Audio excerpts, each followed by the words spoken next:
Lebanon. This small country in the heart of the Mediterranean Sea was once considered one of the most beautiful countries in the world due to its location, its well-balanced weather, the proximity between mountains and beaches, its vibrant nightlife, its mixed cultures, and of course its tasty food. Lebanon was known to attract tourists from all over the world.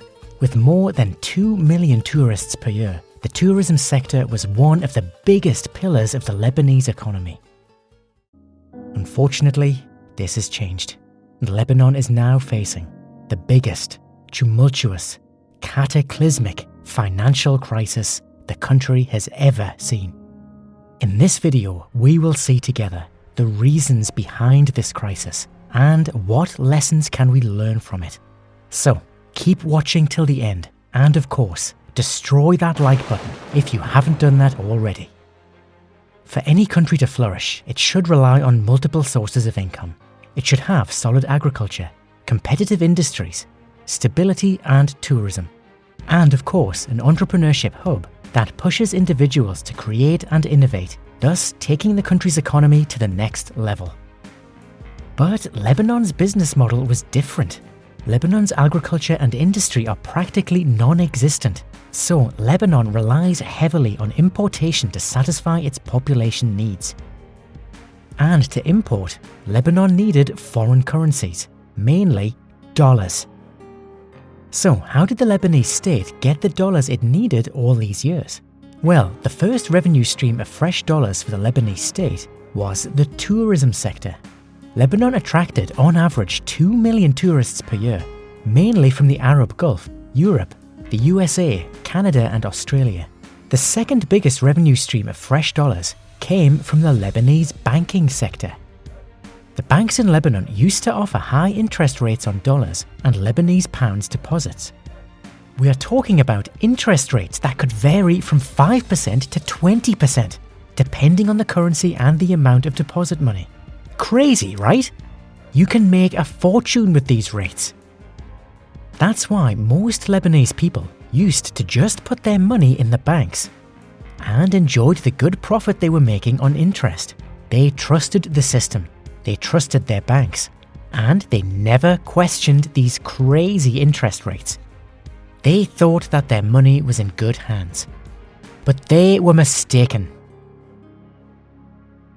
Let's also not forget the Lebanese diaspora, which accounts for more than 10 million people who used to send more than $5 billion per year back to Lebanon. Part of these billions went to support their families and the rest went to the banks. And who wouldn't enjoy the huge passive income the Lebanese banks were offering?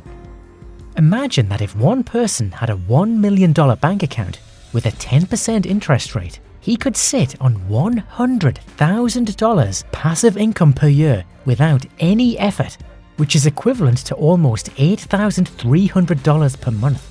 So, to fulfill its obligations to dollars, the Lebanese state used the money coming from tourism and also borrowed money directly from Lebanese banks or indirectly via the central bank. In reality, the majority of deposits were lent to the Lebanese state. So, if one day the Lebanese state failed to pay its debt, then the deposits of the Lebanese are gone. Our hard currency reserves are at a critical record low. As a result, the Republic of Lebanon is forced to default the coming March 9th obligation on the Eurobond. These funds must be channeled towards securing the basic necessities for the Lebanese people.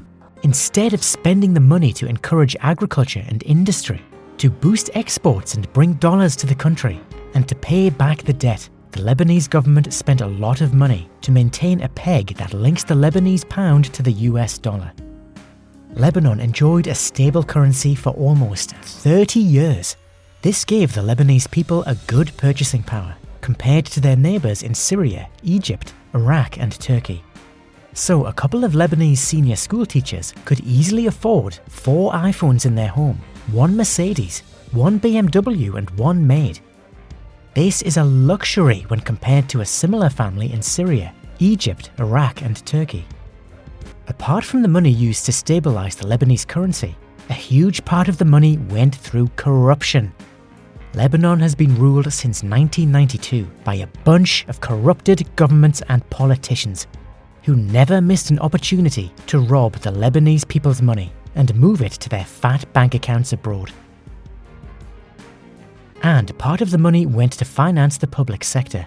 In Lebanon, major politicians use their influence to hire as many people as they can from their community in the public sector, so these people stay loyal and vote for them in the elections. Corruption and bad management. That's how Lebanese people were robbed.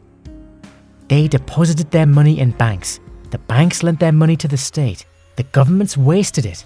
And now the state can't return the money. The money in the banks transformed into only data entries. If you go to ask for your money, they won't give you a single dollar. Lebanese Harvard economic fellow Dan Atzi created a term which is lolla. A lolla is a US dollar that is stuck in the Lebanese banking system. Really just a computer entry with no corresponding currency. Atzi pointed out the problem years ago in his articles when he said, how could banks give 10 to 15% interest while the economy is only growing 1% per year? The system turned out to almost be a Ponzi scheme. A Ponzi scheme is a fraudulent investing scam, promising high rates of return with little risk to investors. The Ponzi scheme generates returns for early investors by acquiring new investors. So, what happened in Lebanon is that old investors got their interest not from real tangible investments, but from the money of new investors. And once the diaspora felt the danger, they slowed down the deposits in Lebanese banks, and many rich locals withdrew their money and moved them to their foreign account. Of course, there are also geopolitical reasons behind this financial crisis, but we will leave it to another video.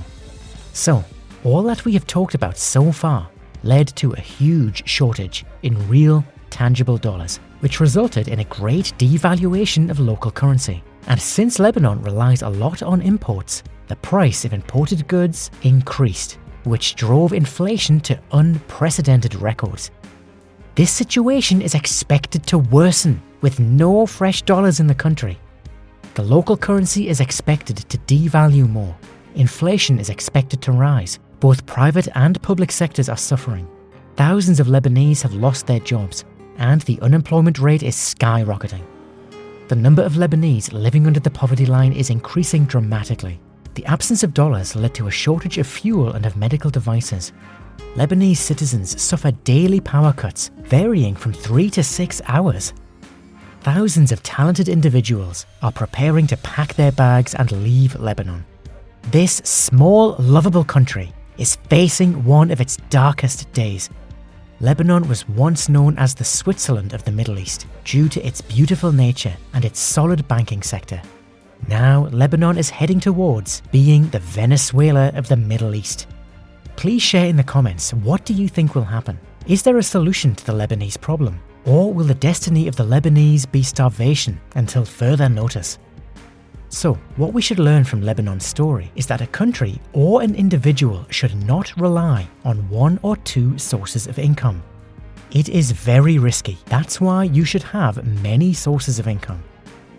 That's why we've also prepared for you a free course to teach you how to create another income stream. We will show you how to create your online courses and sell them online and earn passive income.